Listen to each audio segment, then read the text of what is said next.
il y a suffisamment d'espace ici pour que quand on remplit le tout à la fin, on se retrouve avec 55% d'or et 25% de céramique. Et c'est là en fait où c'est délicat parce que si on a trop de céramique, on est très bien, mais on n'est pas délicat parce que la quantité d'or est très difficile de contrôler, on n'a pas le droit de consommer, notamment sur un blocage.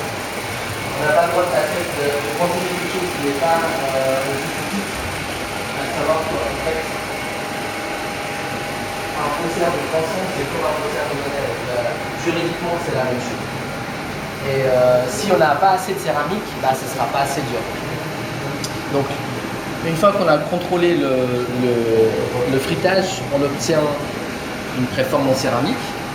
Ces préformes-là, on travaille après avec des creusets en alumine, oxyde d'aluminium.